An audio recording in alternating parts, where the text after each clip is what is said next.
Bapak bicara seperti itu kepada Nabi kami? Itu kekejian Taurat, Bapak. Kekejian Taurat kan Bapak tidak boleh seperti itu, Pak. Ya, tidak boleh. Ya, tidak boleh berkata seperti itu. Nabi Musa, Nabi kami, Nabi Musa diutus oleh Allah. Nabi Musa Bapak mengatakan masuk neraka. Sedangkan Nabi Musa diangkat langsung oleh Allah. Bapak siapa? Yang angkat siapa?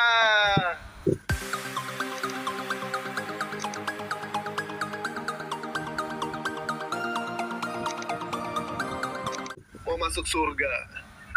enggak, saya nggak berharap. Saya berharap, Pak. Saya nggak berharap surga. Ya sudah, memang jangan berharap, Pak. Kristen tidak ada harapan untuk masuk ke surga, Pak. Tidak ada. Saya cuma menjalankan apa? Caranya yang terbaik pada saat saya ada di dunia, gitu aja, simpel saya, Pak. Iya, standar Islam itu bukan kebaikan, Pak. Tetapi standar Islam adalah kebenaran. Pengajaran menurut dari Tuhan yang Maha Kuasa itu bukan kebaikan, Pak. Kebenaran dulu, baru kebaikan. Iya, saya akui, banyak nggak umat Kristen yang baik? Banyak, Pak. Saya mengakui kok. Mengakui saya, Pak, itu, Pak. Tetapi kebaikan itu, apakah dia punya yang namanya kebenaran? Tidak punya, Pak. Dia tidak punya kebenaran. Ya, begitu, Pak, ya. Pak. Oke.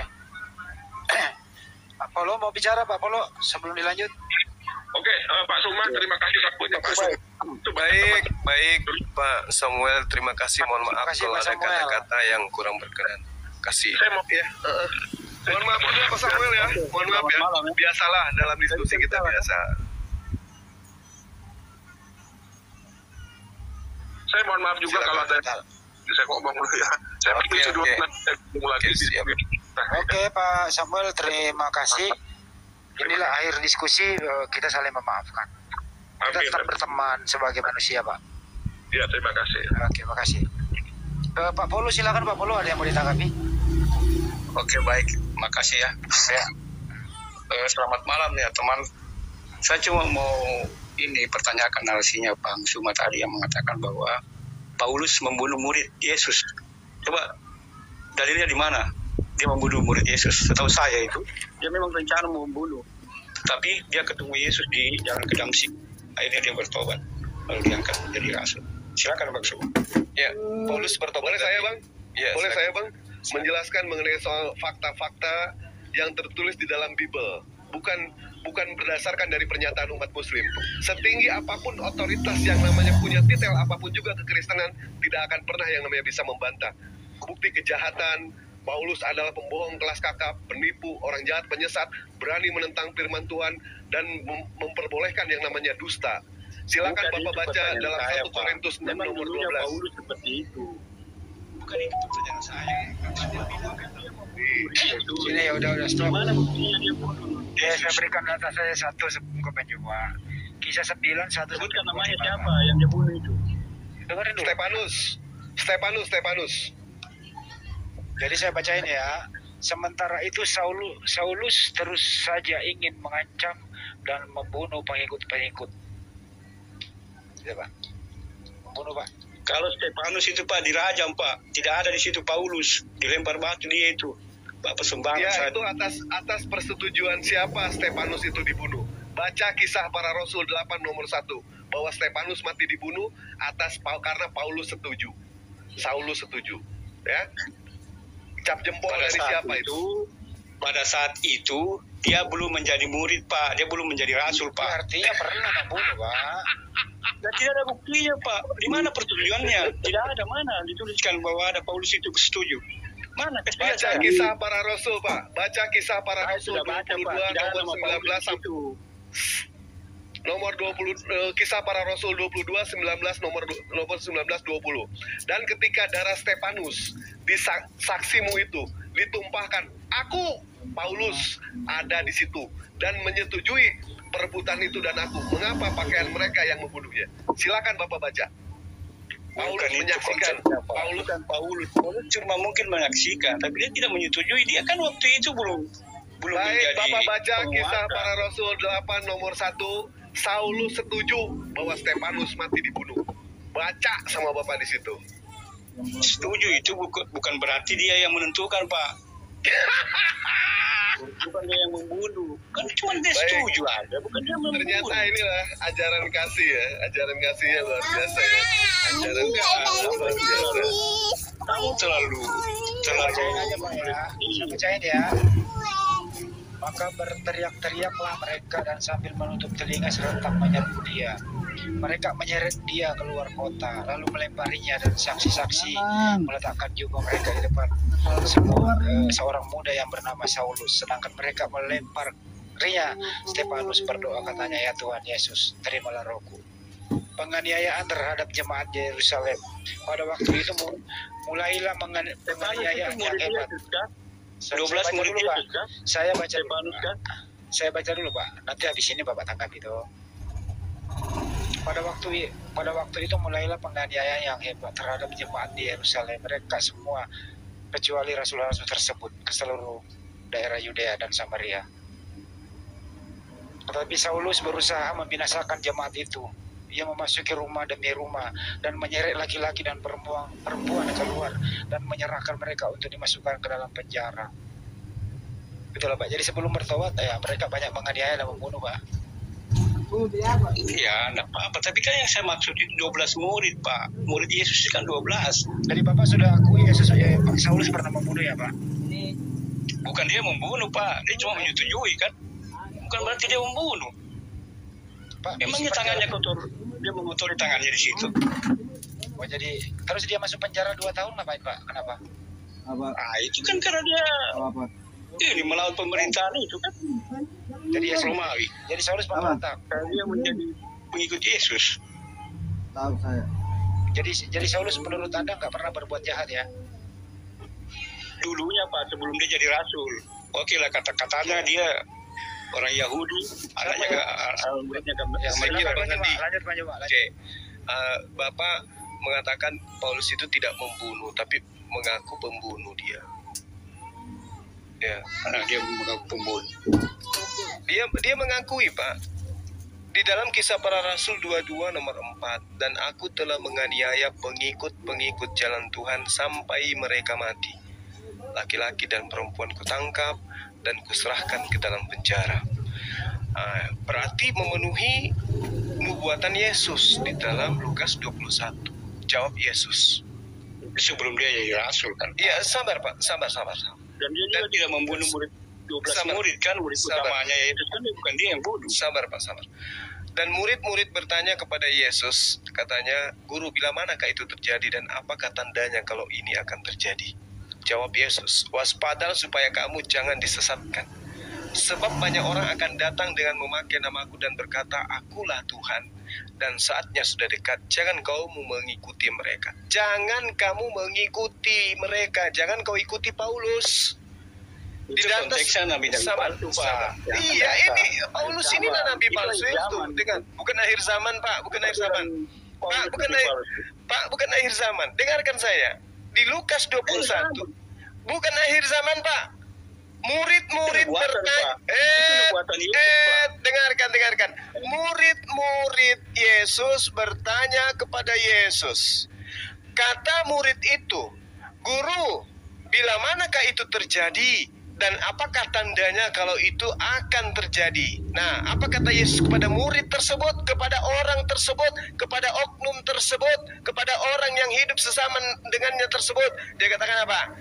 Waspadalah supaya kamu, berarti muridnya, bukan Kristen, supaya kamu jangan disesatkan, sebab banyak orang akan datang dengan memakai namaku dan berkata akulah Tuhan, dan saatnya sudah dekat, jangan kamu mengikuti mereka. Makanya keturunan murid-murid Yesus tidak ada yang menjadi Kristen. Nah, di data sabar. Pada saat itu aja Pak dilaksanakan. Sabar Pak. Iya, sabar. Sabar. Hari itu juga dipakai Pak.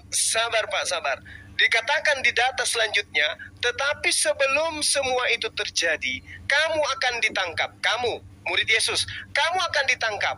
Kamu akan dianiaya. Kamu akan diserahkan ke rumah-rumah ibadat.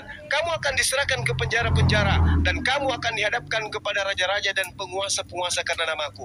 Mari kita lihat. Betul, tapi tidak relevan dengan yang nabi palsu itu, Pak. Sekarang Bahwa gini, ada yang menyebut nama sekarang Tuhan. dengarkan Pak. Pengakuan Paulus, aku telah menganiaya pengikut-pengikut jalan Tuhan sampai mereka mati, laki-laki dan perempuan kutangkap dan kuserahkan ke dalam penjara. Tergenapi tidak? Yang tadi. Bukan yang itu, Pak, yang dimaksud. Loh. Itu Kenapa kan nanti Anda akhir ingin zaman, Pak. Itu kenapa akhir zaman. Anda mencari akhir zaman kalau murid Yesus mengalami? Karena kan terbukti sekarang sudah nubuatan banyak nabi palsu, Pak. Sabar dulu. Kenapa Anda mencari akhir zaman kalau muridnya Yesus betul-betul mengalami keadaan itu? Dan pelakunya adalah Paulus. Kenapa Anda ingin melarikan kemana-mana?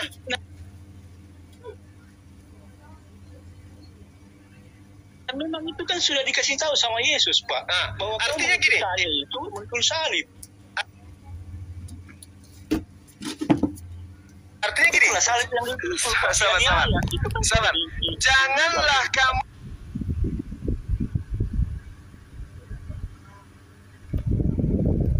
mengikuti mereka. Artinya Yesus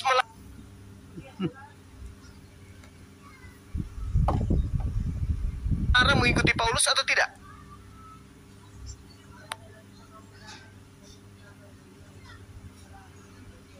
Mereka murid Yesus yang bertanya kepada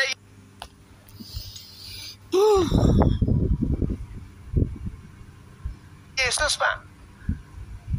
Banyak bisa saja saya bilang Muhammad juga kan, Pak? Apakah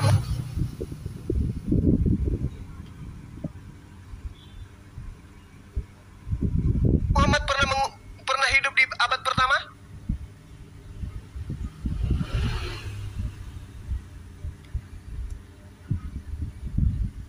Mengancam dan untuk membunuh murid-murid Tuhan. Dia menghadap ke imam besar. Tapi kan tidak ada murid yang 12 orang itu dia bunuh. Nah ini apa? Aku telah menganiaya pengikut-pengikut jalan Tuhan sampai mereka mati. Lalu laki-laki dan perempuan kutangkap dan kuserahkan ke dalam penjara. Ini siapa pelakunya? Siapa ini, Pak? Ini pengakuan siapa? Dia kejar itu, Pak, yang ke dalam cik itu, Pak. Saya tanya, saya tanya, bukan. Iya, bukan. Terserah.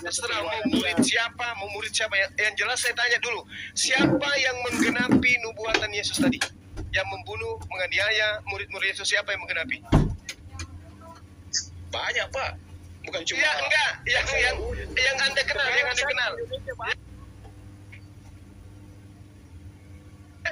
Ya, kok carinya ke Indonesia, Pak? Indonesia belum ada di abad pertama. Penyesat. Indonesia belum ada. Pada saat abad pertama yang menganiaya murid Yesus itu siapa? Jawab. Firman Tuhan itu tidak berlaku pada zamannya saja, Pak. Saya tanya yang melakukan penganiayaan kepada murid Yesus angkatan pertama itu sopo? Mbah Yu. Jawab. Paulus itu udah selesai. Paulus. Apa perintahnya? Apa perintahnya? Apa dia punya kuasa? Apa perintahnya Yesus? Janganlah kamu mengikuti mereka. Berarti Yesus melarang mengikuti Paulus. Betul? Siapa bilang?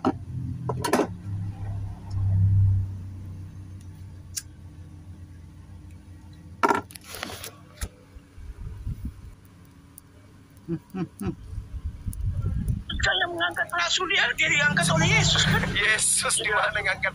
Dengarkan. Dia ketemu di jalan ke Damsyik itu. Pengakuan siapa? Pengakuannya siapa? Banyak yang lihat kan, ada Nias juga jadi saksi kan. Bapak yang selalu merendahkan Paulus.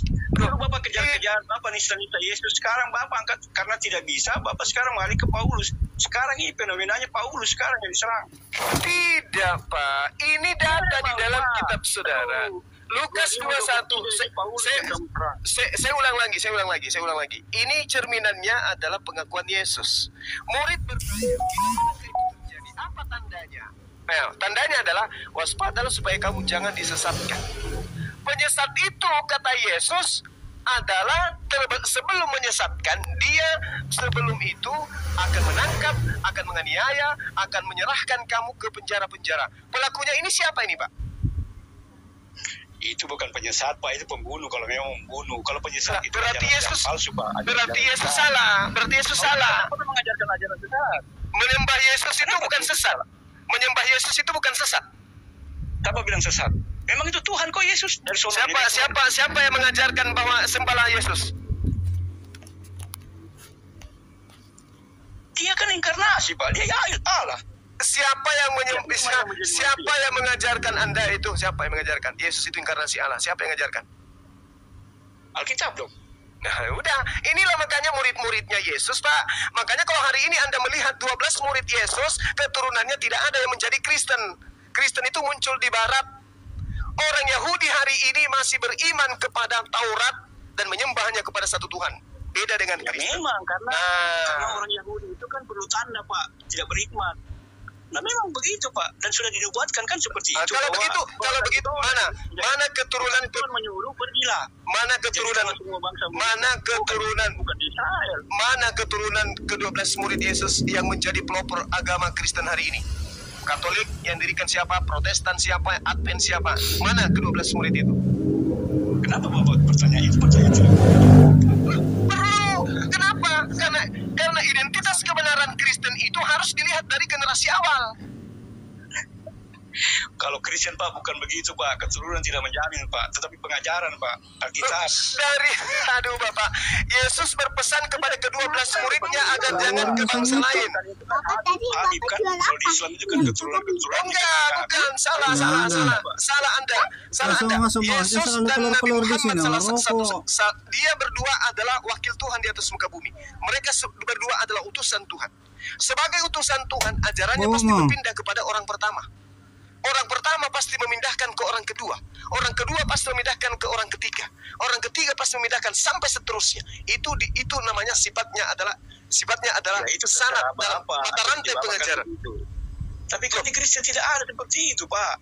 Kenapa tidak ada? Memang tidak ada di Kenapa Kristen. bisa? Apakah Yesus tidak punya murid? Iya ada murid, tapi kan bukan keturunan kan? Bapak cerita keturunan. Saya tanya, apakah Yesus punya murid? Ya punya dong. Banyak murid.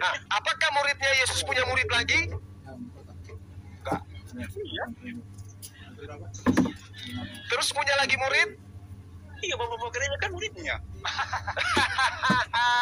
Berarti Bapak beda. Anda Kristen pentuhan, Pak. Bentuk. Kan begini, Bapak. Kan begini, ke-11 murid Yesus selain Yudas punya keturunan. Keturunannya pasti mengikuti ajaran dari bapaknya. Bapaknya menerima dari Yesus. Tapi karena murid Yesus semuanya sudah dibasmi oleh Paulus, maka tidak ada lagi mata rantai dari Yesus ke ajaran Kristen. Gak ada, terputus dia.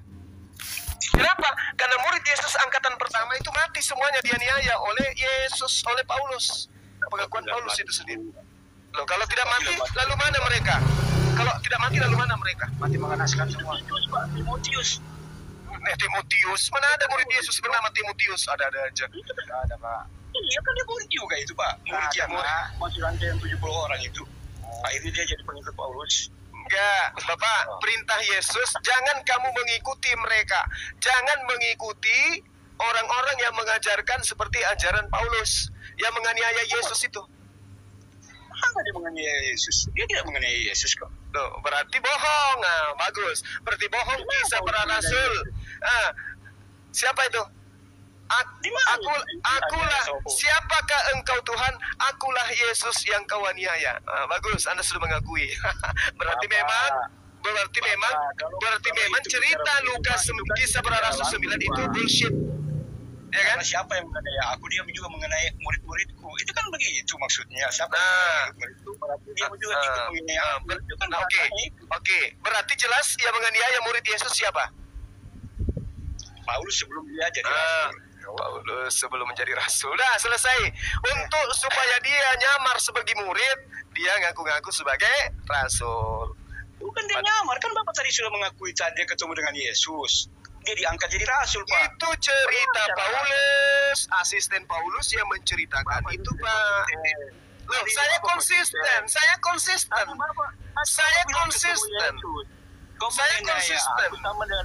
Berarti kan dia ketemu Yesus, Pak. Itu pengakuan Paulus dan Lukas. Sekarang saya konsistennya, Yesus mengatakan, Paulus, itu karena karangan. Saya katakan itu karangan Lukas dan Paulus. Tapi yang bukan karangan, dengarkan, yang bukan karangan adalah Ada saksinya, Pak. Banyak saksinya, Pak.